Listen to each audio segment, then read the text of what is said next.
Bismillahirrahmanirrahim. Assalamualaikum warahmatullahi wabarakatuh. Alhamdulillahirabbil alamin. Nahmaduhu wa nasta'inuhu wa nu'minu bihi wa natawakkalu alaihi wa nastaghfiruhu wa natubu ilaihi wa na'udzu billahi min sururi anfusina wa min sayyiati a'malina. May yahdihillahu fala mudilla lahu wa may yudlilhu fala hadiya lahu. Asyhadu an la ilaha illallah wahdahu la syarika lahu wa asyhadu anna Muhammadan abduhu wa rasuluh. Allahumma salli ala sayyidina Muhammad wa ala alihi wa sahbihi wa man tabi'ahum bi ihsanin ila yaumiddin, amma ba'd. Wa qala Allah ta'ala fi kitabil Qur'an, a'udzu billahi minasy syaithanir rajim, wa la talbisul haqqa bil batili wa taktumul haqqa wa antum ta'lamun.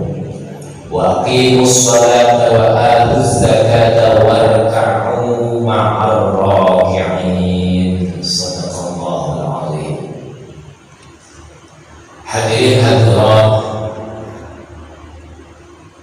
para sesepuh, bini sepuh, seluruh pengurus DKM Masjid Jami Al-Ikhlas yang saya muliakan, yang saya hormati, seluruh yang hadir pada pagi hari ini, tentunya mudah-mudahan kita semuanya senantiasa memperoleh rahmat dan maghfirah Allah Subhanahu wa Ta'ala. Amin. Mari kita awali sama-sama dengan memuji syukur kepada Allah Subhanahu wa Ta'ala dengan sama-sama mengucapkan Alhamdulillahi Rabbil Alamin, dan juga kita bersalawat untuk junjungan kita Rasulullah dengan sama-sama mengucapkan Allahumma sholli ala sayyidina Muhammad wa ala ali sayyidina Muhammad. Dan sempurnalah kiranya dengan kita juga mengucapkan salam kepada Rasulullah dengan mengucapkan Assalamualaikum ya Rasulullah. Hadirin hadirat yang dirahmati Allah Subhanahu wa Ta'ala, yang lalu kita membahas yaitu cinta Allah harus mengikuti Rasulullah. Maka sekarang kita bahas, ambil ayat dari surah Al-Baqarah ayat yang ke-42 dan 43, yaitu kaitannya larangan mencampur adukan antara yang hak dengan yang batil. Larangan mencampur adukan kebenaran dan kebatilan. Ayat ini sebenarnya kaitannya, kalau kita lihat ayat sebelumnya, yaitu berkaitan dengan Bani Israel yang suka mencampur adukan antara yang hak dengan yang batil. Wala talbisul haqqa bil batili wa taktumul haqqa wa antum ta'lamun. Jangan kalian mencampur adukan antara yang hak dengan yang batil, dan juga jangan kalian menutupinya, kebenaran itu. Dan kalian tahu, berarti di sini ada dua larangan. Yang pertama yaitu mencampur adukan antara yang hak dengan yang batil. Yang kedua, menyembunyikan atau menutupi kebenaran atau yang hak. Dan kalian tahu. Kenapa? Bahayanya kalau mencampur adukan yang hak dengan yang batil, yang akhirnya kebenaran itu jadi ragu. Demikian pula apabila menutupi kebenaran yang seharusnya itu disampaikan Tuhan, maka akhirnya kebenaran itu gak nampak, bahkan yang nampak bisa jadi kebatilan. Maka di sini ada dua larangan. Yang larangan itu apabila tentunya mereka tidak menjauhinya, tentu akan berdosa. Maka di dalam Al-Quran ada perintah, ada larangan. Perintah harus dibuat, harus dikerjakan. Kalau tidak dikerjakan, dosa. Demikian pula larangan, diperintahkan itu apa? Untuk dijauhi. Kalau dikerjakan juga berdosa. Makanya ada perintah, ada larangan. Jangan mencampur adukan antara kebenaran dan kebatilan. Ini biasa dilakukan oleh Bani Israil dulu. Tentunya ayat ini kita bahas biar kita itu nggak meniru seperti Bani Israil yang suka mencampur adukan antara yang hak dengan yang batil. Sedangkan orang-orang Bani Israil itu tahu bahwa Nabi Muhammad itu adalah seorang Rasul, tahu. Tapi dia tidak mau mengakuinya. Bahkan kalau kita baca di dalam surat Al-Baqarah ayat berikutnya, ayat 146, orang-orang Bani Israil, Yahudi, Nasrani, dia itu mengenal sifat-sifat Rasulullah walaupun belum lahir Rasulullah itu. Dia mengenal seperti anak-anak mereka sendiri. Allah firmankan di surat Al-Baqarah 146, alladzina atainahumul kitaba ya'rifunahu kama ya'rifuna abna'ahum wa inna fariqan minhum la yaktumuna al-haqqa wa hum ya'lamun.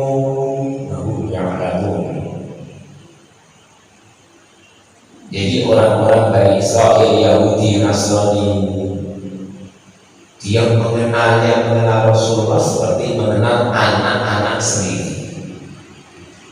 Saking jelasnya bahwa ada nabi yang terakhir yang sudah disebutkan di dalam kitab Zabur, kitab Taurat, kitab Injil. Maka orang-orang yang dulu yang telah membaca Alkitab, maka mereka mengetahui bahwa ada nabi yang terakhir. Wa inna fariqan minhum la yaksubuna al-haqqa wa hum ya'lamun. Lalu sebagian mereka menutupi kebenaran tadi. Yang seharusnya apabila dia tahu kebenaran, yang seharusnya harus disampaikan. Oh, Nabi Muhammad lahir, Nabi Muhammad datang, diangkat menjadi Rasul. Yang seharusnya tentunya harus diimani, seharusnya seperti itu. Dia mengimaninya dan mengajak orang lain untuk beriman kepada Rasulullah.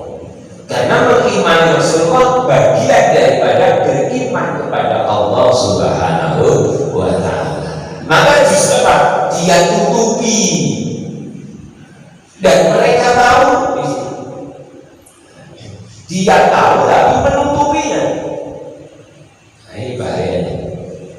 Kalau ada kebaikan, kebenaran kok ditutupi, baik. Bisa jadi apa? Yang dikenal orang yang batil-batil aja. Maka banyak sekali contoh-contoh mencampur adukan antara yang hak dengan yang batil. Oh, dia tahu Bani Israil tentang Rasulullah, tapi dia mengatakan, ya Rasulullah telah hadir. Namun Rasulullah itu hadir adalah hanya untuk orang Arab saja. Ini namanya mencampur adukan. Dia mengatakan Nabi Muhammad itu hadir hanya untuk orang Arab saja, khusus untuk orang Arab. Namanya apa? Mencampur adukan. Ada lagi mungkin mengatakan bahwa zakat itu wajib ketika Rasul masih hidup. Kalau sudah meninggal sedangkan wajib zakat, namanya mencampur adukan. Karena Bani Israil itu nggak mau dia berzakat, nggak mau. Dia senangnya apa? Senangnya riba. Senang dengan riba, menghutangkan 100 kembali 110, 120, itu yang disukainya. Bahkan apabila orang-orang Yahudi ini ketemu dengan Rasulullah saja, sepertinya dia baik, namun sebetulnya apa? Justru mengejek Rasulullah. Maka ada ayat di dalam surat Al-Baqarah, ada ayat 104. Ya ayyuhalladzina amanu la taqulu ra'ina wa qulu dzurna wasma'u, dan dengarkanlah hai orang-orang yang beriman, la taqulu ra'ina, jangan kalian mengatakan ra'ina, tapi katakan unzurna. Kenapa orang yang beriman gak boleh mengatakan ra'ina? Ini orang-orang yang begini benar-benar tidak suka dengan Nabi Muhammad. Kalau para sahabat itu bertemu dengan Nabi Muhammad karena sayangnya dengan Nabi Muhammad, senantiasa mengatakan, ya Rasulullah, ra'ina, perhatikan kami ya Rasulullah. Artinya ra'ina itu perhatikan kami. Namun orang-orang Yahudi bukan mengatakan ra'ina, ada sumutnya dia. Kalau Bapak Ibu lihat Al-Quran pasti biasanya ra'ina ada catatan kakinya. Dia tidak mengatakan ra'ina tapi ru'una. Artinya apa ru'una? Artinya, hai Rasulullah, kau itu kurang akal. Hai, kurang akal. Ini kan di Al-Quran banyak sebutan-sebutan kepada Rasulullah yang menyebutkan tukang sihir, dukun, gila dan lain sebagainya. Jadi kalau dia bertemu dengan Rasulullah bukan mengatakan ra'ina tapi ru'una. Memang siapa? Sengaja untuk menghina Rasulullah. Maka turun ayat tadi, jangan mengatakan ra'ina, tapi katakan unzurna. Artinya sama, perhatikanlah kami ya Rasulullah. Dia tidak mencampur aduk tadi. Sepertinya baik, ternyata dia, ternyata itu mengejek Rasulullah. Rasulullah pernah duduk-duduk bersama dengan Siti Aisyah. Datanglah orang Yahudi. Apa yang dikatakan? Kalau orang Islam itu kalau bertemu kan mengucapkan Assalamualaikum, jelas Assalamualaikum. Tapi orang Yahudi yang mengucapkan Assalamualaikum, Assalamualaikum. Sepertinya bagus tuh ketemu dengan Rasulullah. Tadi ucapkan salam, tapi salamnya tidak benar salam dia. Sengaja menghina Rasulullah. Assalamualaikum. Salam itu kan artinya racun kan?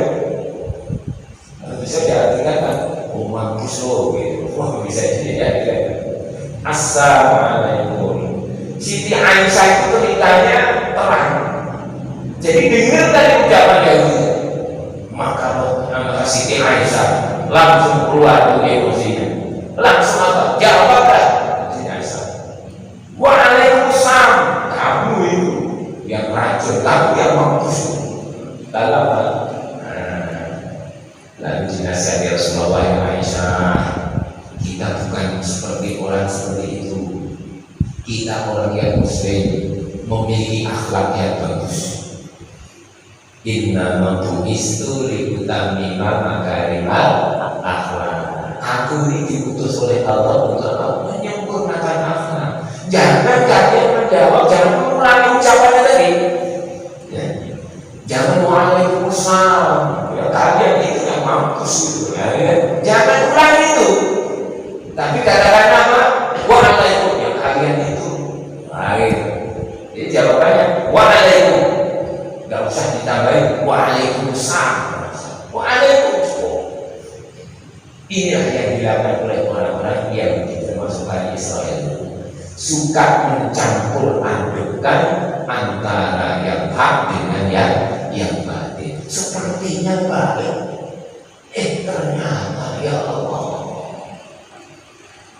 nyumbang tapi duitnya nggak tahu dari mana. Ada yang seperti itu. Ya Allah, sepertinya untuk kebaikan, ternyata pencucian uang. Ini namanya mencampur aduk. Maka kembali ayat ini kita dalami bersama-sama. Tentunya gunanya apa? Biar kita itu lebih dekat dengan ayat ini dan kita hati-hati jangan sampai kita seperti Bani Israil. Mereka mengaku disayang oleh Allah, mereka mengaku cinta kepada Allah, namun mencampur adukkan. Kalau yang lalu saya sebutkan, dia mengatakan cinta kepada Allah, tapi mengaku bahwa Allah punya anak. Ini namanya mencampur aduk juga. Orang Nasrani mengatakan punya anak Isa, Allah itu. Orang Yahudi juga mengatakan bahwa Allah punya anak namanya Uzair. Namanya mencampur adukkan. Maka ada larangan mencampur adukkan. Wala talbisul haqq bil batil. Jangan kalian mencampur adukkan antara yang hak dengan yang batil. Apa itu makna mencampur adukkan? Ya. Wala talbisu. Talbisu itu akar kata dari labisayal basu atau labasayal basu. Makanya ada libas, libas. Ada biasanya ayat yang digunakan untuk kalau ada pengantin itu, hunna libasul lakum wa antum libasul lahum. Hunna, mereka istrimu adalah, libas artinya apa? Pakaian, ya. Istri itu pakaianmu dan kamu pakaian istrimu, kan begitu. Jadi libas mana? Sebenarnya apa? Pakaian. Apa gunanya pakaian? Gunanya pakaian apa? Menutupi badan. Jadi menutupi badan. Maka sama kan? Walau kalau sudah mencampur adukkan. Karena kalau sudah dicampur adukkan apa? Kebenaran jadi tertutup. Kebenaran jadi tertutup. Maka pakai kata libas di situ terus kita terjemahkan mencampur adukkan. Karena apabila orang itu mencampur adukkan sehingga kebenaran itu jadi tertutup. Ayo kita ibadah. Ayo kita mentafsirkan Allah. Ibadah kemana? Ke masjid.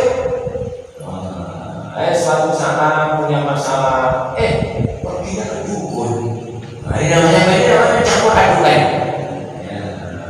Pergi ke gunung sana, pergi ke sana, laut sana dan sebagainya. Namanya apa? Mencampur adukkan. Tadi pertama benar, kita ibadah ke masjid. Habis itu apa? Punya masalah, ke masjid lagi perginya. Ini namanya apa? Mencampur adukkan. Maka kita dilarang mencampur adukkan antara yang hak dengan yang batil, karena apabila kita mencampur adukkan dari kebenaran tadi jadi tertutupi. Karena berasal dari kata labasa, labisa, yalbisu, labasa, yalbasu sama. Jadi artinya menutupi, mencampur adukkan, menutupi. Maka jangan mencampur adukkan antara yang hak. Apa artinya al-haq? Kita harus pahami ini. Al-haq artinya adalah kebenaran. Apa kebenaran itu? Kebenaran adalah sesuatu yang tetap. Makanya kebenaran itu artinya tetap. Yang benar pasti tetap. Yang benar pasti tetap. Lalu apa artinya batil? Batil adalah sesuatu yang lenyap atau hilang. Makanya segala begitu kebenaran atau kebatilan? Kebatilan. Kira-kira kalau orang berbohong hari ini ditanyain A, kira-kira seminggu lagi kan ditanyain A lagi kan? Pasti lupa kan? Bisa lagi apa? Sebulan lagi ganti lagi dia jawabannya. Setahun lagi ganti lagi. 10 tahun lagi ganti lagi. Tapi kalau yang namanya al-haq akan senantiasa tetap. Allah itu esa, Allah itu hidup terus. Dan sepertinya apa? Ya tetap terus. Mau nanti sampai 100 tahun berikutnya, Allah ahad ini namanya adalah kebenaran. Jadi kebenaran itu adalah hak, tidak akan berubah. Ibu bapak kalau mungkin nanya orang 1 tambah 1 pasti 2 jawabannya. Walaupun kiai kan nanya Pak Yai 1 tambah 1 berapa Pak Yai? 5 masih salah loh. Karena apa? Kebenaran itu tetap. Walaupun yang ngomong maaf orang bilang dan 1 tambah 1 berapa? 2 benar. Jadi kebenaran itu adalah sesuatu yang hak dari artinya tetap. Tetap. Ada yang mengatakan di barat sana, Tuhan telah mati. Tuhan telah mati. Kita nggak butuh Tuhan. Akhirnya dalam hidupnya apa? Jalan masing-masing. Sehingga apa? Dalam hidupnya tidak punya dia pedoman, nggak punya pedoman. Bisa kalau orang hidup tanpa pedoman, mustahil. Rumah tangga berantakan. Kata apa itu? Tidak mengikuti kebenaran. Yang ujung-ujungnya akhirnya apa? Kembali lagi kepada kebenaran.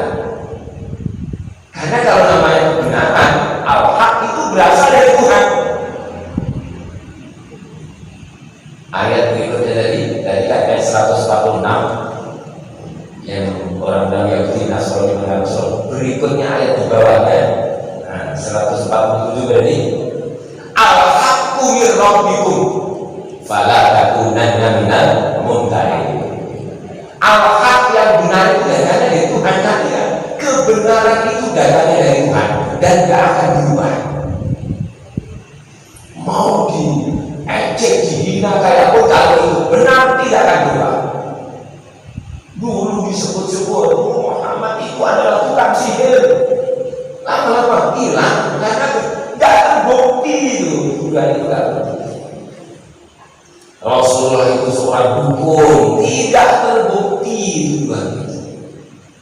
Sampai alhamdulillah beliau tega yang menurut Rasulullah itu adalah orang gila. Tidak terbukti. Karena itu adalah kebatilan. Segala bentuk kebatilan pasti akan lenyap. Yang tidak mempercayai Tuhan, maaf ini ada komunis yang percaya Tuhan, suatu saat pasti ternyata nggak ada yang bisa menyelesaikan masalah kita. Ujungnya ya kembali kepada Tuhan. Berkeluarga, ya, hidup sendiri-sendiri. Oh ini istrinya punya jalan sendiri, suaminya punya jalan sendiri, anak punya jalan sendiri. Di dalam Islam tidak. Hak suami ada, hak istri ada, hak anak juga ada, dan seterusnya. Hak tetangga juga ada, hak kita bertetangga juga ada. Kewajiban suami ada, kewajiban istri ada, kewajiban anak juga ada. Itulah kebenaran yang akan menjadikan kita ini hidup di dunia senantiasa teratur hidup kita itu. Karena apa? Mengikuti kebenaran. Al-haqqu mir rabbi. Kebenaran itu berasal dari Tuhan kalian, berasal dari Allah. Maka kita tidak boleh ragu dengan kebenaran tadi. Wala takunanna minal mumtarin. Jangan kalian ragu. Ini kebenaran, kita harus ikuti. Benar. Nah, kita sudah tahu. Jadi kita itu hidup jangan ikut-ikutan. Jangan ikut-ikutan. Kita ngaji seperti ini memahami ayat gunanya. Jangan sampai kita itu nggak tahu kebenaran. Kita tahu kebenaran dan nanti kita sampaikan kepada kita, nampakkan kepada. Jangan ikut-ikutan. Ibu bapak paham kan ikut-ikutan? Kayak di jalan raya ada orang ikut dan ikuti kan. Oh depannya belok kanan, belok kanan, di depan berarti belok kiri, di depannya berhenti. Nah, tujuan mau kemana?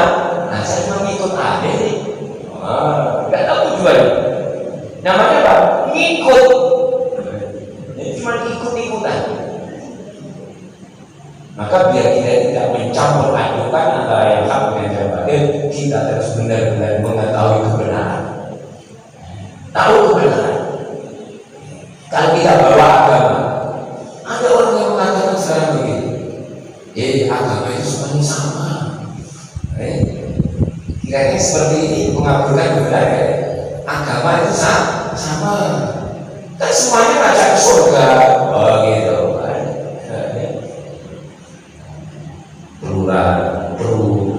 Pluralisme. Agama itu sama itu mana dalilnya itu kalau agama itu sama? Aku sudah firmankan dalam surat Al-Imran ayat 19. Apa bunyinya? Inna dina indallahil Islam. Sesungguhnya agama yang benar di sisi Allah itu adalah Islam. Jadi kalau ditanya agama itu mulai dari dulu Nabi Ibrahim sampai sekarang namanya Islam. Islam itu tunduk patuh. Kayak kita kalau sama doa istiqamah Ibrahim hanifah muslimah wa ma ana minal musyrikin. Ibrahim muslim, Islam. Jadi agama yang benar adalah Islam. Jangan mengatakan sama baiknya itu.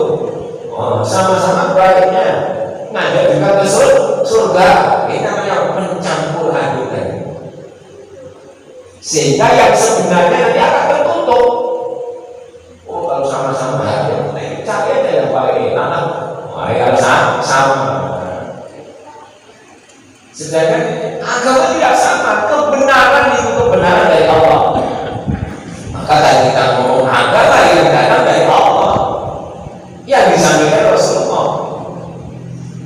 Jadi surat Ali Imran ayat yang ke-19, Inna dina indallahil Islam. Kurang mantap lagi, tegas lagi di dalam berikutnya ayatnya 85-nya. Wa may yabtaghi ghairal islami dinan falan yuqbala minhu wa huwa fil akhirati minal khasirin. Dan barang siapa yang mencari agama selain Islam, maka tentunya tidak diterima oleh Allah, akan ditolak oleh Allah. Wa huwa fil akhirati minal khasirin. Dan dia nanti di akhirat orang yang rugi kalau dia tidak mau mengikuti Islam. Maka agama yang benar Islam. Kebenaran adalah yang hak, yang sudah tetap. Terus kemudian seperti ini. Sholat dari dulu sampai sekarang, mana ada yang baru? Tidak ada. Karena itu kebenaran. Sholat ya sehari 5 kali. Ada orang yang mengganti sholat 5 kali itu 5 kali sehari. Sekarang mulai bapak itu lihat sekarang. Ada yang sekarang campur adukan dengan kita. Ada orang yang mulai punya pendapat apa itu? Khotib itu nanti perempuan juga boleh jadi khotib. Aja. Tidak ada sholat yang orang yang bukan muslim itu tidak sholat. Jadi itu lakum dinukum sudah ada dari dulu. Kalau dia muslim, masjid itu tempatnya. Kalau bukan muslim, kalau dia jangan di masjid. Mulai ada yang mau mencampur adukan. Ini kan nanti kabur ini. Mana yang benar itu? Nah, ibadah yang mencampur adukan ini. Mana dasarnya mana? Tidak ketemu kita. Agama yang benar yang Islam itu. Jangan terus menyamakan dengan yang lain kan. Makanya ayat ini kita pahami. Jangan campur adukan antara yang hak dengan yang batil. Jadi pertama mencampur adukan tidak boleh. Karena apa? Apabila dicampur adukan nanti orang jadi ragu, ini benar kayaknya kagak apa-apa ini, kita sama-sama kan.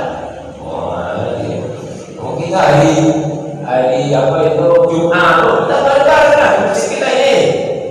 Nanti ganti itu kayak akad kita nanti ganti ke tempatmu. Ini kan bahaya nanti. Ini namanya mencampur adukan, tidak boleh.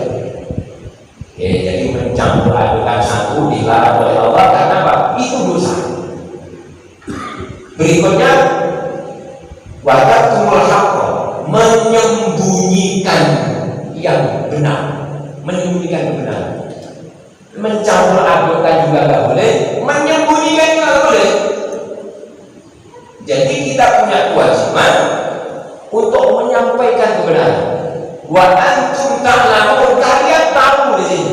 Orang yang tahu kebenaran wajib menampakkan kebenaran itu, wajib sampaikan kebenaran itu. Makanya tentunya dosa apabila tahu kebenaran dia sembunyikan kebenaran. Dia tahu tapi menyembunyikan berdosa. Kecuali kalau nggak tahu. Kalau nggak tahu beda pertanyaan. Kenapa kamu nggak tahu? Kalau begitu pertanyaan keadilan. Kamu hidup lah. Kenapa kamu nggak cari tahu kebenaran itu? Kan beda pertanyaan. Orang yang tahu menyembunyikan kebenaran dosa. Orang yang nggak tahu nggak pernah mencari kebenaran dosa juga.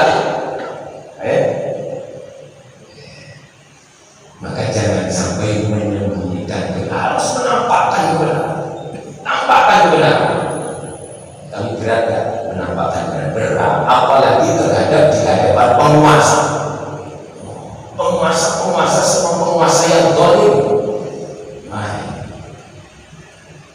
Tetap kita harus sampaikan. Memang kebenaran itu kadang-kadang pahit itu dirasakan. Tapi kata Rasulullah, qulil haqqa walau kana murran. Katakanlah yang benar, yang hak, walaupun pahit itu. Memang kadang-kadang pahit itu. Penguasa yang zalim, wah, ini kalau gagah menyampaikan kebenaran. Contoh Ibnu Taimiyah, gagah menyampaikan kebenaran, apa? Masuk penjara, bahkan mati di penjara. Tapi di dalam penjara dia banyak mengalami hak. Karena yang diperjuangkan kebenaran, walaupun mati di penjara, harum namanya. Karena apa? Kebaikan itu tetap baik. Harum namanya. Mana ada yang merendahkan Indonesia ini? Tidak ada. Karena yang diperjuangkan adalah kebenaran. Segala kebenaran atau yang hak itu tetap diikutilah oleh muridnya Ibnu Qayyim al-Jauzi. Dia juga sama dengan gagah dengan menampakkan kebenaran. Akhirnya sama juga di penjara juga 2 tahun. Jangan jauh-jauh di kita juga. Bapak itu pasti tahu itu cerita biarkan, ya kan? Kenapa di penjara? Menyuarakan kebenaran. Tapi kalau dia akan menjadi rendah di penjara, enggak. Harum namanya. Harum namanya. Karena apa? Memperjuangkan kebenaran. Maka ayat ini turun untuk Bani Israil, untuk kita juga ini. Jangan sampai kita kayak Bani Israil. Jangan mencampur adukan wahai Bani Israil antara yang hak dengan yang batil, dan jangan kalian menutupi yang hak. Dan kalian tahu itu. Dua larangan. Tidak boleh dikerjakan. Oke, lihat, mencampur adukan yang hak dengan yang batil itu dosa. Lalu teruskan, wa aqimus sholata wa atuz zakata warka'u ma'ar raki'in. Wa aqimus sholata, dan dirikanlah sholat. Maksudnya mendirikan sholat gimana?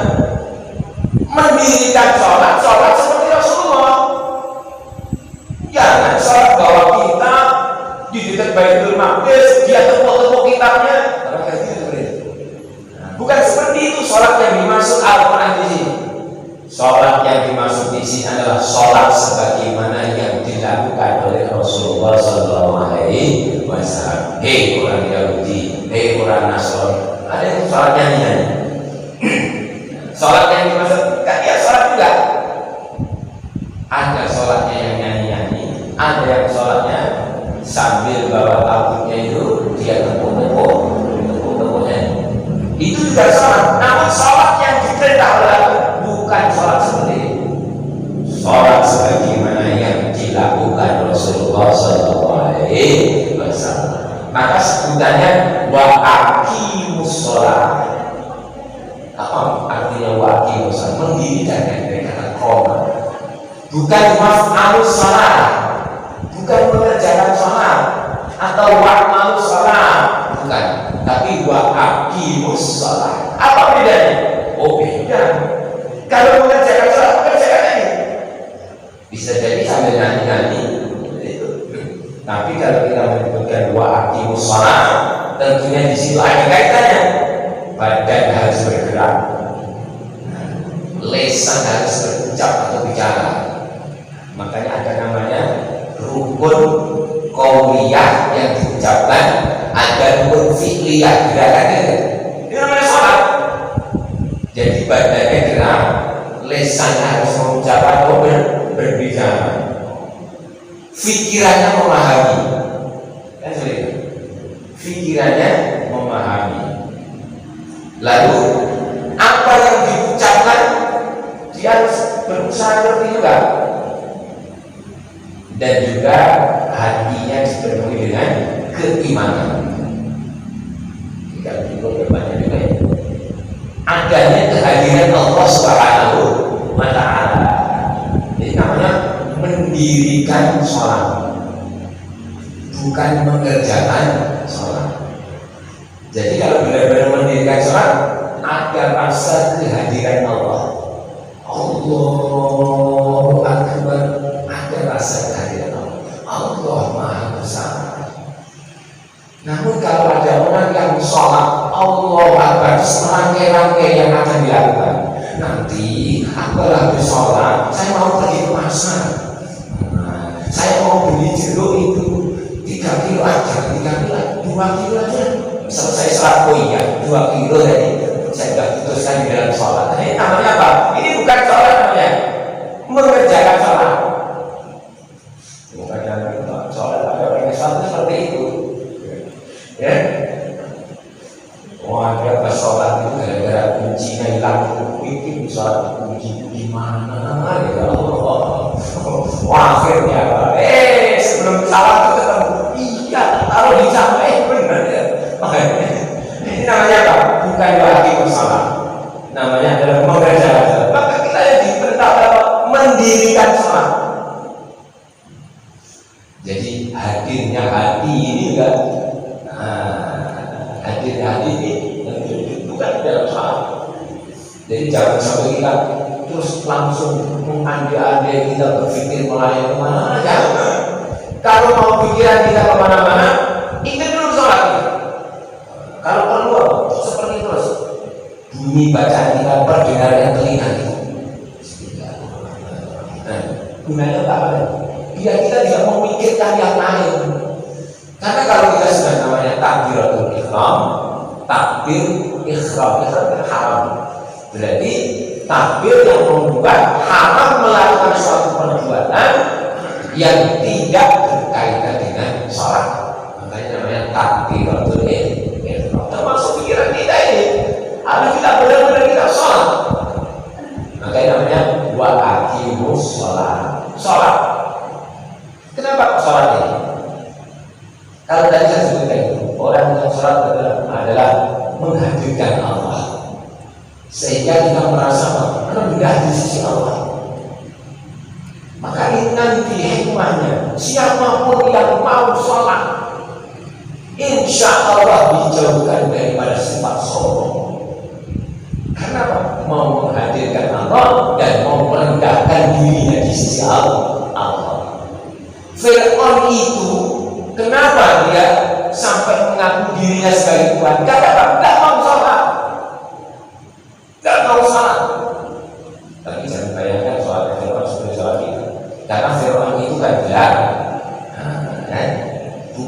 asli kan?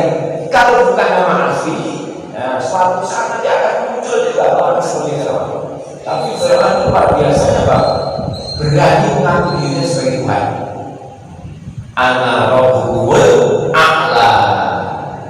Aku akan berkata, ana rabbukumul a'la. Aku ini Tuhan yang paling tinggi katanya. Wah, tapi ketika ditanya, wahai Fir'aun, kalau kau benar Tuhan, berdanikah kau mengakui bahwa matahari itu ciptaan? Tidak berani juga. Kalau Tuhan itu pasti apa? Tuhan itu pasti mencipta. Iqra bismi rabbika alladzi khalaq. Bacalah nama Tuhan. Tuhan siapa? Allah yang khalaq. Allah itu yang mencipta. Firman disuruh mengakui bahwa matahari ciptaannya, bulan ciptaannya. Tidak berani juga. Hanya sombong saja. Siapapun yang tidak mau sholat mudah sekali untuk sombong. Punya jabatan yang tinggi kok masih mau sholat, insya Allah gak sombong. Tapi walaupun gak punya jabatan kok gak mau sholat, nah, kamu jangan sombong juga. Orang kaya kok mau sholat, insya Allah gak sombong. Tapi orang miskin kok gak mau sholat, orang miskin sombong lagi. Kenapa gak sholat? Gak sholat. Pinter kayak apapun kok mau sholat, gak akan sombong. Tapi kalau sudah gak mau sholat, bodoh juga sombong juga ya. Maka di dalam surat Al-Ankabut itu ada surat ke-29 ada yang ke-45 itu di sebelah itu. Inna sholata kita apa sebenarnya? Inna sholata tanha 'anil fahsya'i wal munkar. Itu. Dengan kita sholat jauh daripada perbuatan keji, jauh daripada perbuatan munkar, dijauhkan daripada sifat sombong. Pokoknya orang masih mau sholat, tapi kalau sholat pasti apa itu? Ya, kepala kita yang biasanya di atas tegak terus ini, kita tundukkan paling bawah. Berarti apa? Masih mau tunduk. Walaupun sombong, nggak lebih Tuhan, nggak sampai mengaku Tuhan. Mau sholat. Jadi firman itu mengaku Tuhan. Selain firman nggak ada yang berani mengaku Tuhan. Kalau ngaku Nabi kan banyak Pak ya. Di Bogor itu banyak sekali ngaku Nabi itu. Ngaku Nabi. Kalau dulu di Jakarta, karena Jakarta hebat lagi, tidak hanya ngaku Nabi, ngaku malaikat. Mana ya? Ngaku malaikat ya? Mereka tahu. Beda yang kelasnya Jakarta gitu. Di sana ngaku Nabi, di Jakarta ngaku nama malaikat. Malaikat itu mendarat. Ya Allah, ngaku malaikat Jibril. Luar biasa. Jadi kadang-kadang tidak mau sholat. Maka ayatnya wa aqimus sholat, dirikanlah sholat, wa atuz zakat, dan tunaikanlah zakat. Jangan seperti orang Yahudi tadi, oh zakat kita Muslim masih hidup saja. Nah, kalau Nabi Muhammad meninggal bisa zakat. Wa aqimus sholat, wa atuz zakat, wa ka'u ma'arraqin. Rukuklah bersama-sama dengan orang yang rukuk. Maksudnya apa rukuklah bersama? Kalau sholat itu sudah disebut sholatnya.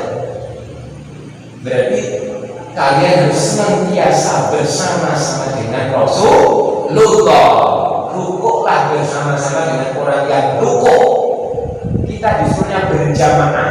Hidup ini kita harus senantiasa saling tolong-menolong, saling membantu. Rukuk bersama orang-orang yang rukuk. Karena apa? Hidup di dunia tidak bisa hidup sendiri. Semuanya pasti saling bantu-membantu, saling membutuhkan. Orang yang mempunyai tanah 100 hektar gak mungkin digarap sendiri, ditanam sendiri mustahil. Maka diberikannya ini kalian harus senantiasa bersama-sama. Termasuk kalau zaman dulu bersama dengan Rasulullah. Kalau memang dia itu adalah mencintai Rasul, bersama dengan Rasulullah, maka harus bersama Rasulullah, mau mendirikan salat dan mau bersama-sama dengan Rasulullah Shallallahu Alaihi Wasallam. Kalau sekarang kita sesama Muslim kita harus senantiasa bersatu, jangan bercerai-berai. Karena wa taqwa. Kita harus saling tolong-menolong berkaitan dengan masalah takwa. Itulah jadi bahasan kita. Jadi larangan Allah Subhanahu wa taala jangan mencampur adukan antara kebenaran dan kebatilan, dan juga jangan menutupi kebenaran. Sedangkan kalian adalah tahu, orang yang tahu menutupi kebenaran dosa, orang yang tidak tahu nggak mau mencari kebenaran dosa juga, mencampur adukan kebenaran dengan juga berdosa. Mudah-mudahan dengan kita memahami ayat ini, insya Allah tauhid kita benar-benar kita mengisahkan Allah. Jangan sampai kita ke masjid dia, pergi ke dukun-dukun dia, jangan campur adukan, jangan mencampur adukan agama kita. Maka mudah-mudahan dengan kita memahami dua ayat ini, mudah-mudahan kita memahami yang benar itu benar, sehingga kita tidak pernah ragu menjalannya, dan tahu yang salah itu salah, dan kita akan senantiasa menjauhi. Jadi tentunya tidak cukup kita berdoa, ya kita berdoa doa kita, Allahumma arina haqqa haqqa warzuqna ittiba'ah wa arina batila batila warzuqna ijtinaba. Ya Allah, berikan kekuatan kepada kami, ya Allah, yang benar itu benar, berikan kemampuan kami untuk mengikutinya. Tunjukkan kepada kami, ya Allah, yang salah itu salah, dan berikan kemampuan kepada untuk menjauhinya. Jika kita tahu yang benar, yang salah, sehingga kita tidak pernah ragu di dalam beragama. Oh ini salah, salah. Ini haram, haram. Oh ini daging, ini haram. Khinzir, maaf, daging babi haram, anjing haram, haram. Tidak. Oh ini yang benar, ini yang dihalalkan lebih banyak, ini yang kita bisa ambil, kita bisa manfaatkan. Insya Allah mudah-mudahan dengan kita membahas dua ayat ini, kita bisa memahami agama kita, sehingga kita bisa senantiasa melakukan kebenaran sesuai dengan petunjuk Allah dan Rasulullah SAW. Kemudian mohon maaf, kita tutup dengan hamdalah. Alhamdulillahirabbil alamin. Wassalamualaikum warahmatullahi wabarakatuh.